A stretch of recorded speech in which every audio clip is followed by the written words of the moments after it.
Tawang Monastery, in the Indian state of Arunachal Pradesh, is the largest monastery in India and second largest in the world after the Potala Palace in Lhasa, Tibet. It is situated in the valley of the Tawang River, near the small town of the same name in the northwestern part of Arunachal Pradesh, in close proximity to the Tibetan and Bhutanese border. Tawang Monastery is known in Tibetan as Galden Namgey Lhatse, which translates to Celestial Paradise in a Clear Night. Quote, "It was founded by Merak Lama Lodre Gyatso in 1680–1681 in accordance with the wishes of the 5th Dalai Lama, Ngawang Lobsang Gyatso. It belongs to the Gelug school of Mahayana Buddhism and had a religious association with Drepung Monastery of Lhasa, which continued during the period of British rule.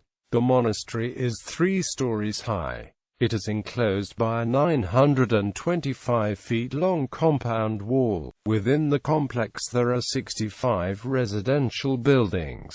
The library of the monastery has valuable old scriptures, mainly Kangyur and Tengyur. Of all the festivals celebrated in the monastery, Torgya is the most elaborate and colorful. Etymology. The full name of the monastery is Tawang Namgey Lhatse. Ta means horse, Huang means chosen, which together forms the word Tawang, meaning the location selected by horse. Further, Galden means paradise, Namgey means celestial, and Lhatse means divine. Thus, the full meaning of the Tawang Namgey Lhatse is the site chosen by the horse is the celestial divine paradise. Location. The monastery is situated near the top of a mountain, at an elevation of about 10,000 feet, with a commanding view of the Tawang River Valley, which comprises snow-capped mountains and coniferous forest. It is bounded on its southern and western flanks by steep ravines formed by streams, a narrow spur on the north and a gently sloping ground on the east. The monastery is entered from the northern direction along a sloping spur which has alpine vegetation. Nearby Tawang town, named after the monastery, is well connected by road, rail and air services. Lukpong, which is the nearest railhead, is 280 kilometers away by road. Tezpur Airport is the nearest airport at a road distance of 350 kilometers. Legends. 3 legends are narrated to the establishment of the monastery. In the first legend it is said that location of the present monastery was selected by a horse which belonged to Merak Lama Lodre Gyatso, who was on a mission assigned to him by the 5th Dalai Lama to establish a monastery. After an intense search, when he failed to locate a suitable place, he retired into a cave to offer prayers seeking divine intervention to choose the site.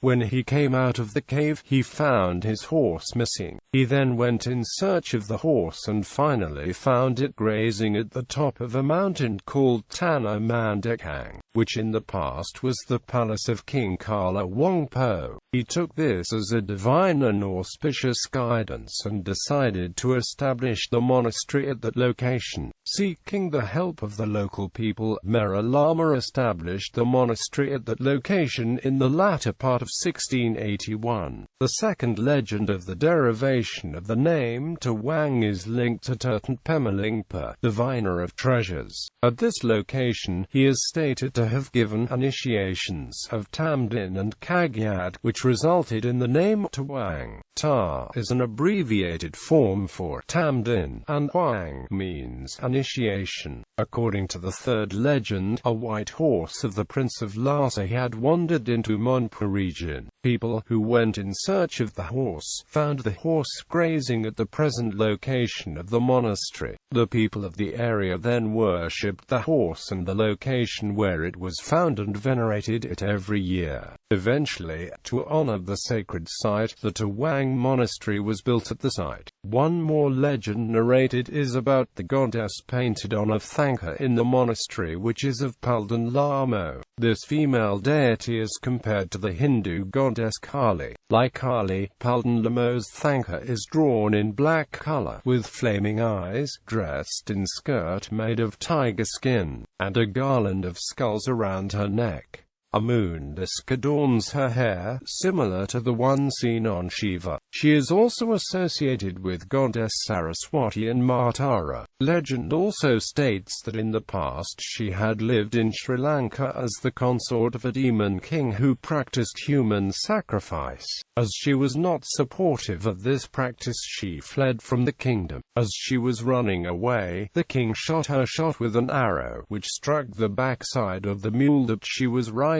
When she drew out the arrow, it left a gaping hole in the mule's back, and through this gap, Galden Lama could watch the teachings of Lord Buddha. History. The monastery was founded by Merak Lama Lodre Gyatso in 1680–81 at the behest of the 5th Dalai Lama, who was his contemporary. When Merak Lama was experiencing difficulties in building the monastery at the chosen location of Sosam, the ancient name for Tawang, the 5th Dalai Lama issued directives to the people of the area to provide him all help to fix the perimeter of the Dzong. The Dalai Lama had also given a ball of yarn, the length of which was to form the limit of the monastery. Prior to the dominance of the Gelug sect of Buddhism in Tawang, the Nyingma of the Black Hat sect of Buddhism was dominant, and this resulted in the hegemony and even hostile approach towards the founder, Merak Lama. This problem was compounded by the Drukpas of Bhutan, who also belonged to the Nyingma sect, who even tried to invade and take control of Tawang. Hence, when the Tawang monastery was built like a fort structure, a strategic location was chosen from the defense point of view. In 1844, Tawang Monastery had entered into 2 agreements with the East India Company. One agreement, signed on the 24th of February, pertained to surrender by the Monpa of the right to the Kalaparadwar in return for an annual fee of 5,000 rupees, and another, dated the 28th of May, related to the Shadukpans to abide by any order of the British administration in India in return for an annual fee of 2,526 rupees and 7 annas. Tawang officials used to travel almost to the plains of Assam to collect monastic contributions. According to Pandit Nain Singh of the Trigonometrical Survey of India, who visited the monastery in 1874–75, the monastery had a parliamentary form of administration known as the Kato, with the chief lamas of the monastery as its members. It was not dependent on the Dzongpan and government of Lhasa, and this aspect was supported by G.A.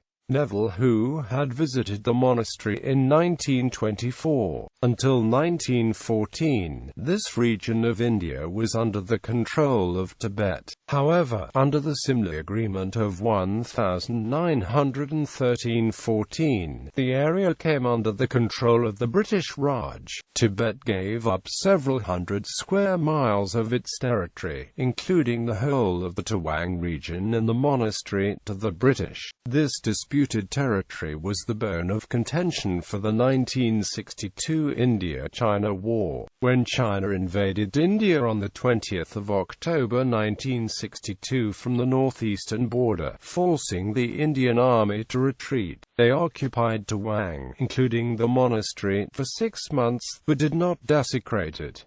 China claimed that Tawang belonged to Tibet. Before this war in 1959, the 14th Dalai Lama had fled from Tibet and after an arduous journey, crossed into India on the 30th of March 1959. and had reached Tawang and taken shelter in the monastery for a few days before moving to Tezpur. 50 years later, in spite of strong protests by China, the Dalai Lama's visit on 8 November 2009 to Tawang Monastery was a monumental event to the people of the region, and the abbot of the monastery greeted him with much fanfare and adulation. As of 2006, the monastery had 400 monks, and the number was reported to be 450 in 2010.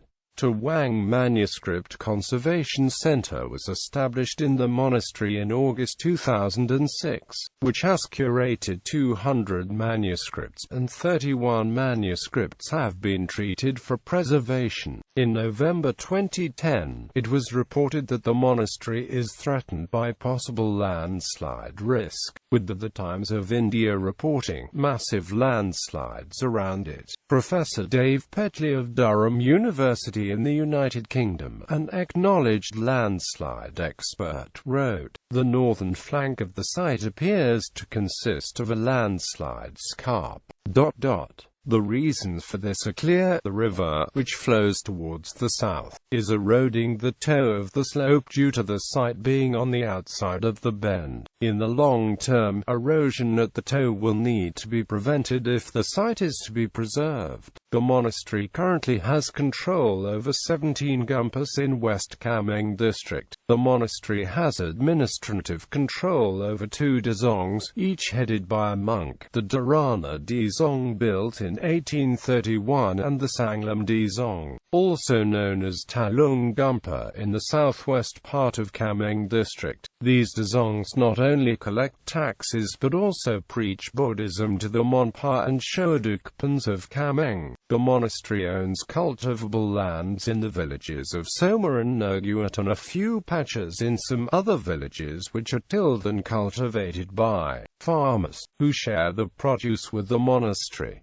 The present resident head of the monastery is the incarnate Gyaltsen Rinpoche. Features: entrance and outer walls. At the entrance to the monastery there is colorful gate structure known as the Kakling, which is built in the shape of a heart-like structure, with side walls built of stone masonry. The roof of the Kakling features mandalas, while the interior walls have murals of divinities and saints painted on them. A distinctive mural, the 9th mural from the southwest-west corner of the southern wall, is of Ningmakan, the protector deity of the Bon religion, who is considered the guardian deity of the Tawang region.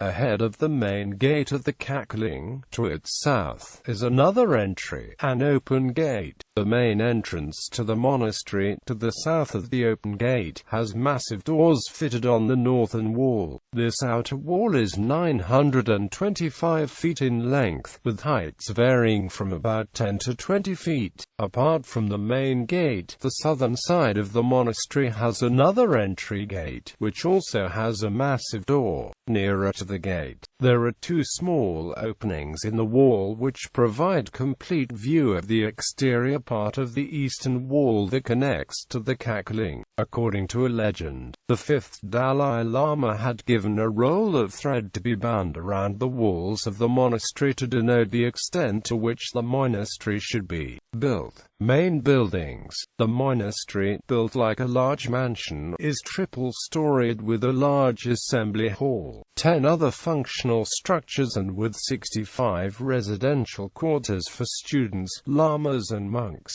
The monastery has a school and its own water supply facility, and a center for Buddhist cultural studies. The ground floor of the monastery is where ritual dances are performed. The walls of the monastery also have a profusion of thankas of Buddhist deities and saints. Curtains are suspended over the balcony and these are painted with Buddhist symbols. Within the precincts of the monastery there are residential buildings to accommodate about 700 monks, which now houses 450 monks. The abbot of the monastery resides in a house located near the gate at the southeastern corner of the monastery. A notable feature on the wall of the front porch on the ground floor is a footprint on a stone slab. It is said that this footprint belonged to a resident of the monastery, who was a water carrier, known as Chitenpa. He served in the monastery for a long time, and on one fine day he announced that he had completed his service to the monastery, and then stamped his left foot on the stone slab, which created a dented formation of his step. This step is venerated as a miracle in view of a belief among the people of the region that such an imprint on a stone slab could only be created by a divine person who was a true devotee of the monastery. Main temple. The main temple in the monastery, to the west of the entry gate, is known as the Dukang. It was built in 1860–61.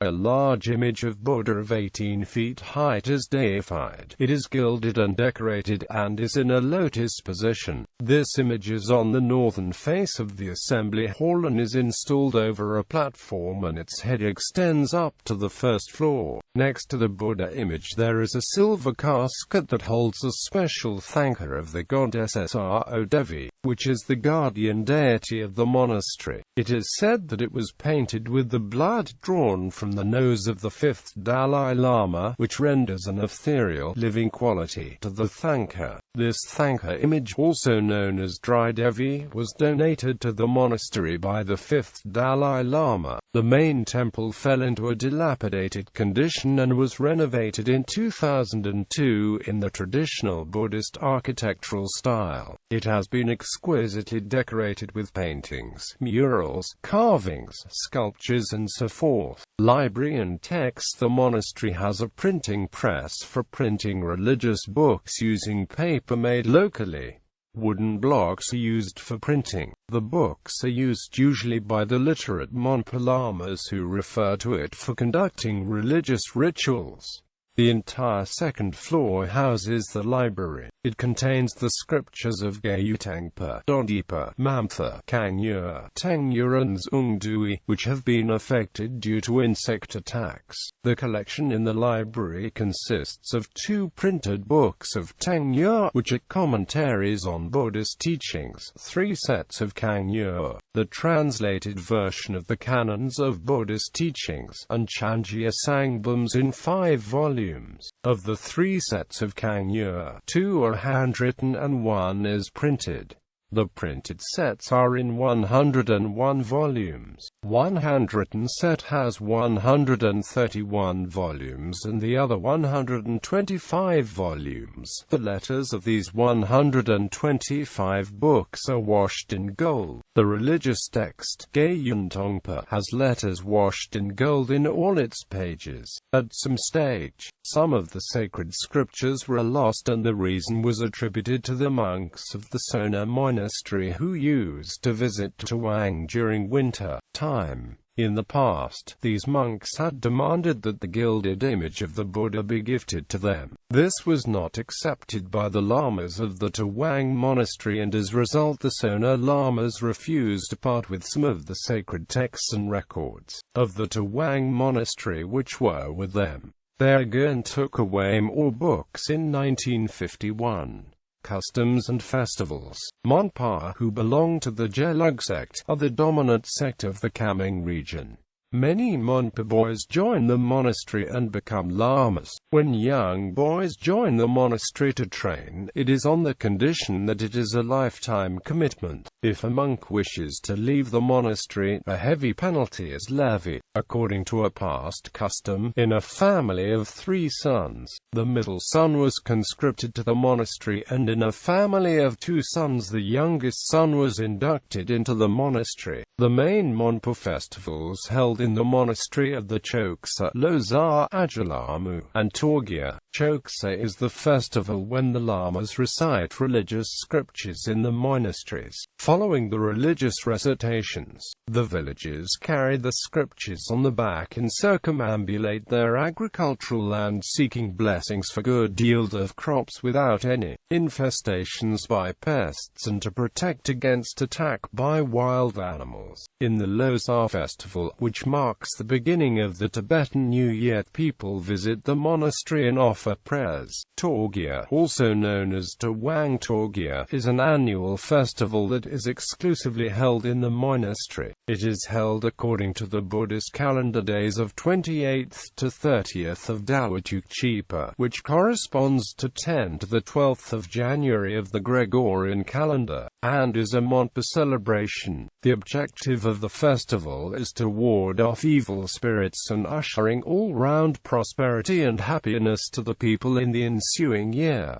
During the three-day festival, dances performed by artists in colorful costumes and masks are held in the courtyard, including the Phachan and the Lojkachungiya, the latter of which is performed by the monks of the monastery. Each dance represents a myth, and costumes and masks represent animal forms such as cows, tigers, sheep, monkeys and so forth. Bibliography. R.P. Claudie, 1962, and the McMahon Line Saga. Lhasa Publishers LLC. ISBN 978-1935501572. Barry, Hamlet, Encyclopedia of Northeast India. Mittal Publications. ISBN 97881-7099-788-7. Bart, S.C., Land and People of Indian States and Union Territories, in 36 volumes. Arunachal Pradesh, Gian Publishing House. ISBN 97881-7835-359-3. Bisht, Ramesh Chandra, International Encyclopedia of Himalayas. Mittal Publications. ISBN 9788183242653. Bose, Maniling. History of Arunachal Pradesh. Concept Publishing Company. ISBN 97881-7022-6666. Dalal, Roshan. The Religions of India, A Concise Guide to 9 Major Faiths. Penguin Books India. ISBN 978-014-341517-6. Das Gautam, China. Tibet, India, the 1962 War and the Strategic Military Future. Harnand Publications. ISBN 97881-241-1466-7. Kapadia, Harish Kapadia, Gwita. Into the Untraveled Himalaya Travels, Treks, and Climbs. Indus Publishing. ISBN 97881-7387-1818. Kalia, Gurdeep Singh. Unsung Battles of 1962. Lhasa Publishers. ISBN 9781897829097. Kohli, M.S. Mountains of India, Tourism, Adventure and Pilgrimage. Indus Publishing. ISBN 97817387135-1. Mibank, Tamo, Chowdhury, Sarat Kumar. Understanding Tribal Religion. Mittal Publications. ISBN 97817099945-4. Mullen, Glenn H. The Practice of the Six Yogas of Naropa. Snow Lion Publications. ISBN 9781559399050. Powell, Susan. Imbibed in Faith. Author Solutions Incorporated. ISBN 9781482812596. Patik Guptajit, Gogoi, Rayu. Cultural Fiesta in the Island of Peace, Arunachal Pradesh. Mittal Publications. ISBN 9788183242318. Richardson, Hugh. Tibetan-It History. Shambhala. ISBN 9780877733768. Shakya, Searing. Dragon in the Land of Snows. The History of Modern Tibet since 1947. Random House. ISBN 9781448114290.